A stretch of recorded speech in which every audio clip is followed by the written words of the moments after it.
Hey everyone, yes, it's Ethan. I'm so sorry that I did not do a weekly video last week. Okay, here's my reason.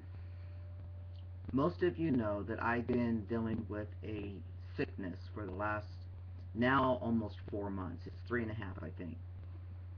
And I still have pneumonia in the right lung. My doctor called me last week. And so I'm not over this yet. My body still is very weak. It's not weak in strength wise, but it's in the endurance and energy. I don't have much of it. So most of you can see behind me, I'm a big San Francisco 49er fan. I started going crazy after the playoffs when the Niners won and was going to the Super Bowl. I was nervous, I was excited, and I just was cleaning the house and stuff and thought, man, this is not preoccupying my mind good enough. Knowing that I was limited, I decided to, one of my goals this fall was to paint our house, give it a facelift. So I decided I was going to paint the trim. I knew that I could take it slow. I had all the time in the world to do it. And that's what I did. I channeled my energy of what I did have into the paintbrush. So I took 7 days to paint the trim 2 coats. I probably started about 10 in the morning and finished about 3 because you have to remember too, those who have followed me, is I'm disabled in my feet. My feet would hurt and burn so much by the end of the day that after I took my shower, I would take some ibuprofen, I would take a pain pill, and I basically would be done for the night. Toni understood that this was going to the way it was going to be until I accomplished my goal.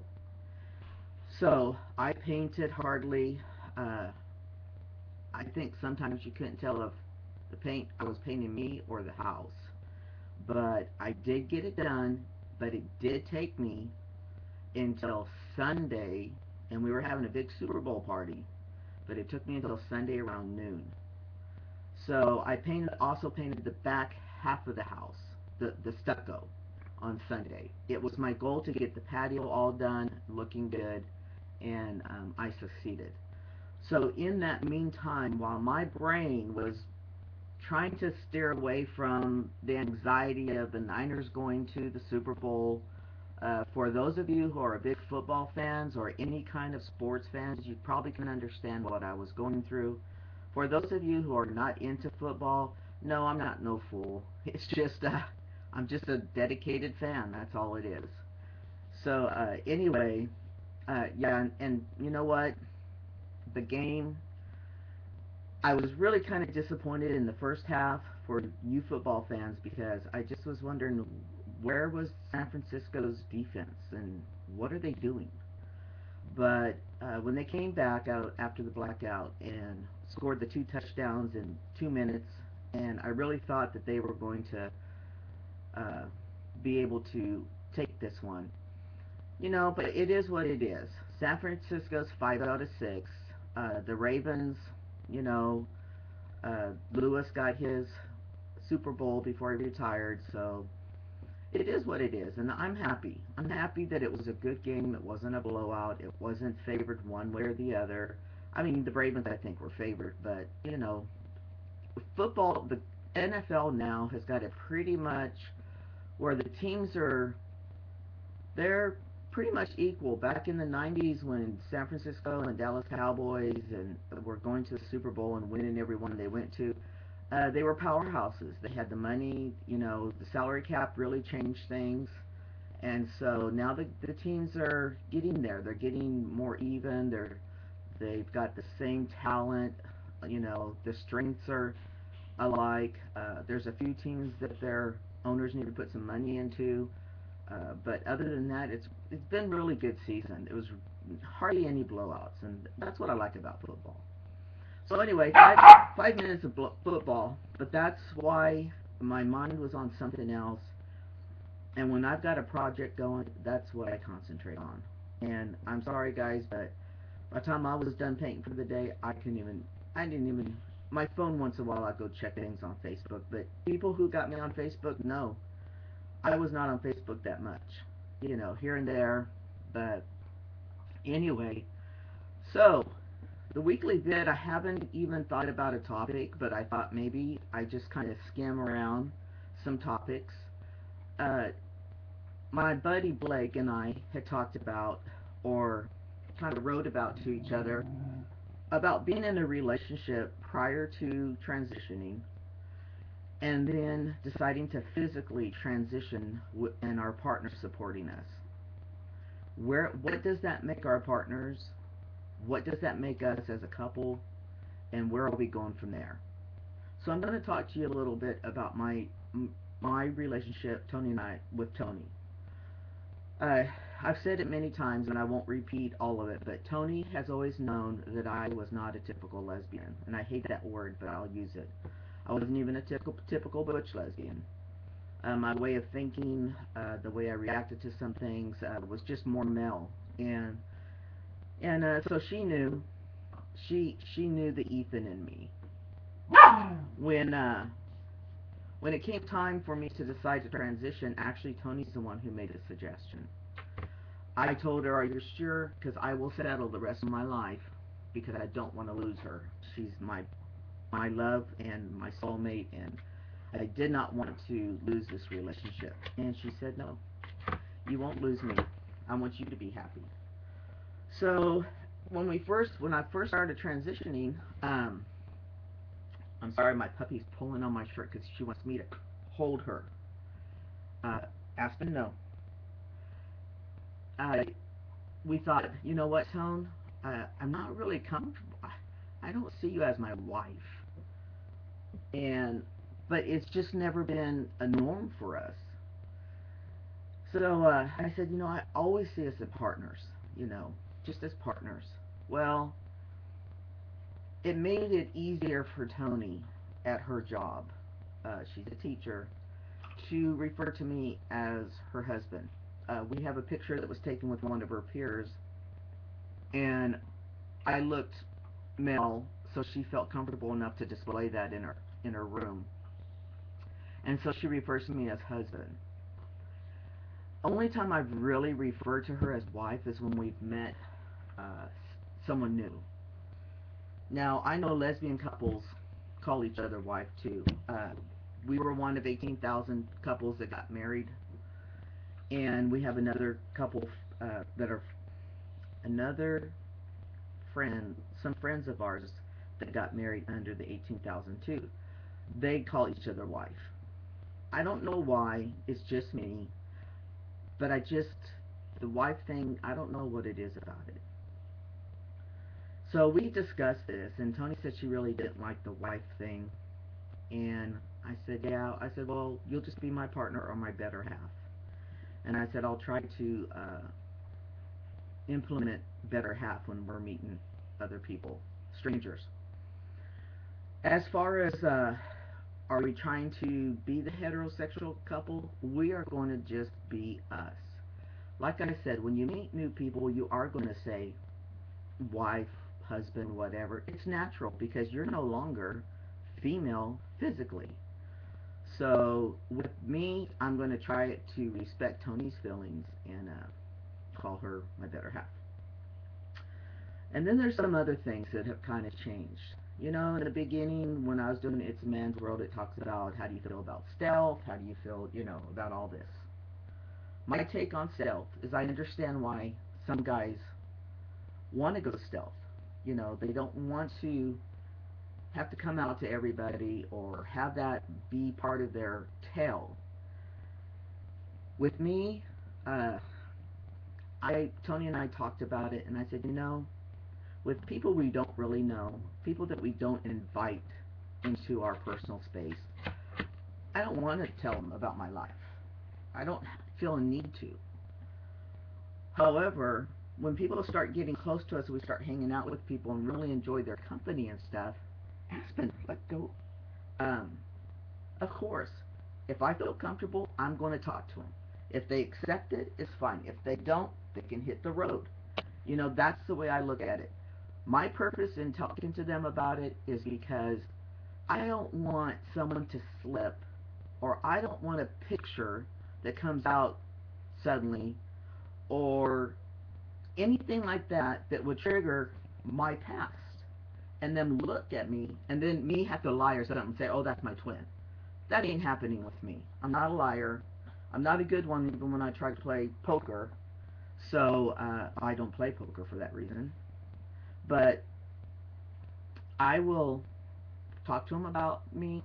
I'll tell them why I feel a need to tell them. I don't want them to, you know, question things down the road if something comes up. This is who I am. This is who I've been. So forth. Honestly, people, as I tell you, make your journey as simple as possible. I'm not going to fear them finding out. I'm not going to fear every time I make a move, are they going to see the female in me? Because that's our own fears. They're oblivious to all that. If you're male and you're in your transition, you are looking male and sounding male, they have no clue, no clue what your past was, who you were before. It's you that's going to give it up. Or unless someone, slips, like I said, or a picture comes out, or an old story, or something like that. So that's another thing that we talked about. I still feel the same way as far as stealth and coming out. Uh, I'm going to be both. It just depends on who I allow into my personal space, who Toni and I allow into our lives as friends, good friends. So that was another thing. Another viewpoint is, and this is just something that maybe the older guys will relate to. Younger guys, you guys are all in your own fashion. But I said in the beginning, and I'm sorry, I'll keep wiping my mouth. I'm on a very high dosage of medicine, and it gives me cotton mouth, dry skin, everything. But anyway, I swore in one of my videos, I've always worn my pants above the hip, and now that the fat has redistributed, I I have to wear my pants either below the belly button or under the gut. And it's just funny because I never thought I would get to that point. And I'll tell you, by George, I understand why some of these guys crack shows because it's falling off my butt. I had a butt when I started. I still have a butt compared to some people, but my pants are falling off my butt. In fact, the painting pants that I wore, the jeans, I went ahead and just put paint on them, wiped my hands on them, because I could pull them off over my hips to take them off. But I wanted to use old pants, and Toni just laughed at me. She made me wear one of my belts so that I wouldn't lose my drawers. But anyway, so that's another thing that's changed. How do I view things? I'm still viewing things. I've always been Ethan inside, so the way I viewed things, uh, I think is somewhat the same. Now, I don't know if some of you remember, I talked about I was very upset about our neighbors next door, him referring us to as ladies and him never correcting himself. Well, I have a little issue in my front yard, and if you know anything about me or picked up anything about me in these videos, I'm a very, my yards mean a lot to me. I don't have weeds and this kind of thing. We had a monsoon season a couple years ago, and I got some moss in my front yard. Got it under control, then it went bam this year when I got sick and I couldn't go out there a whole lot. I didn't see it. It took over my whole yard.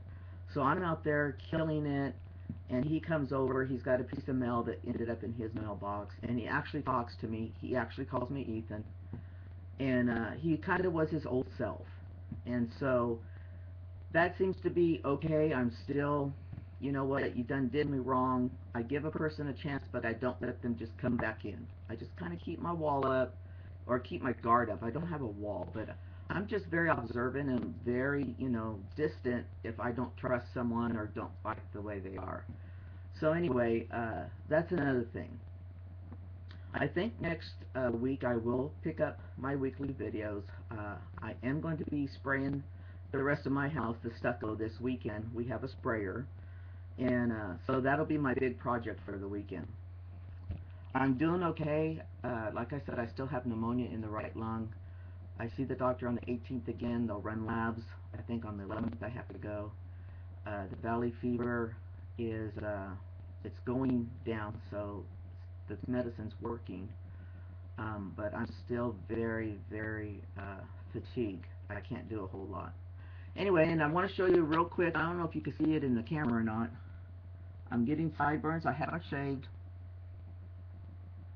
I've been a bum. Tony says, let it all grow out. Let it all, yeah, I've got sideburns coming in right over here. My dad used to wear them like this. Yep. Good old handlebars. Hey, wait a minute. I'll show you a picture of my dad.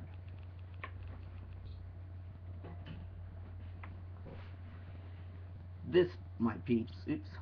This was my father. He's about 30 there. Yep. And I'm the one who looks like him the most out of all the kids. So anyway, that's enough of Ethan. Almost going on 20 minutes here. Really sorry. I hope that all of you are doing well. I hope that your journeys, you're making them as simple as possible. And like me, guys, I remind myself every day, take it one day at a time. Don't force things to happen. If something's not working out, it's not happening the way you want to, back off from it, assess it, and say, maybe it's for a reason it's not working. Because you know what? This sickness, what it did for me, not that I wanted to have the sickness, but I always look into the positive when something happens to me. I say, what can I take from this? Well, guys, I've learned how to relax more. I've learned to step back and know that things don't have to get done all at one time, to relax. And if I do it, I do it. If I don't, I don't. It'll be there tomorrow. That's a big step for me. Toni will tell you that's one of her battles with me. We'll be talking, and I've got 25 things I just spill off the top of my head because I want to do this, do that, do that, do this. So anyway, don't force things to happen. Reassess them. Look at the positive in everything and take it one day at a time. We'll talk to you later. Bye.